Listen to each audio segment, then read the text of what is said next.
ఏపీలో కూటమి ప్రభుత్వం రాకతో సంక్షేమంతో పాటు అభివృద్ధికి బాటలు పడ్డాయి. ఇప్పటికే సామాజిక పింఛను పెంపుదలతో పాటు అన్నా క్యాంటీన్, మహిళలకు గ్యాస్ సిలిండర్ల సబ్సిడీ పథకాలు అమల్లోకి తెచ్చారు. ఇక ఎస్సీ, ఎస్టీ, బీసీ, మైనారిటీ, ఈబీసీలకు స్వయం ఉపాధి యూనిట్లు అందించి వారిని స్వయం అభివృద్ది దిశగా మళ్లించి స్వర్ణాంధ్రప్రదేశ్ సాకారం చేయాలన్న లక్ష్యంతో ప్రభుత్వం చర్యలు ప్రారంభించింది.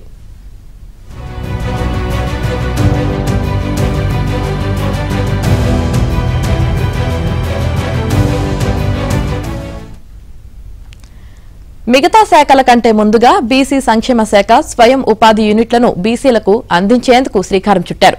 ఎస్సీ కార్పొరేషన్ కూడా ఇప్పటికే కార్యాచరణ ప్రణాళిక ప్రారంభించింది. ఈ నెల 11 నుంచి దరఖాస్తులు స్వీకరించేందుకు ఏర్పాటు చేస్తున్నారు. ఎస్టీ, మైనారిటీ కార్పొరేషన్లు కూడా కసరత్తు ప్రారంభించాయి.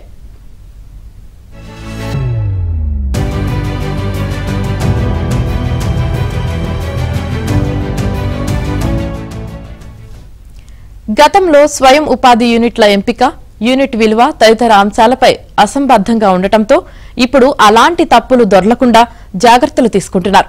బీసీ సంక్షేమ శాఖ ఈసారి వినూత్నంగా జనరిక్ మెడికల్ షాపులు డి ఫార్మసీ, బి ఫార్మసీ పూర్తి చేసిన నిరుద్యోగ యువతకు అందిస్తోంది. జనరిక్ షాపులకు 8 లక్షలు యూనిట్ విలువగా నిర్ణయించి 4 లక్షలు సబ్సిడీగా అందించి మండల కేంద్రాలు, ఇతర ప్రధాన కేంద్రాల్లో ఏర్పాటు చేసేందుకు నిర్ణయించారు. ఈసారి ప్యాసింజర్ ఆటోలను కూడా స్వయం ఉపాధి కింద యువతకు ఇవ్వాలని నిర్ణయించారు. మొత్తంగా బీసీలకు స్వయం ఉపాధి యూనిట్ల కోసం 2,000 కోట్లు ఖర్చు చేయాలని ప్రభుత్వం నిర్ణయించింది.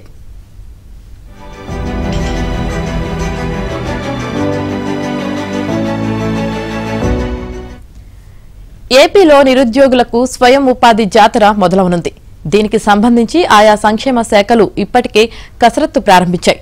గత టీడీపీ హయాంలో ఎస్సీ, ఎస్టీ, బీసీ, మైనారిటీ నిరుద్యోగులకు వివిధ యూనిట్ల ద్వారా స్వయం ఉపాధి కల్పిస్తే ఆ తర్వాత అధికారంలోకి వచ్చిన జగన్ ప్రభుత్వం వారి నోటికాడ కూడు లాగేసింది.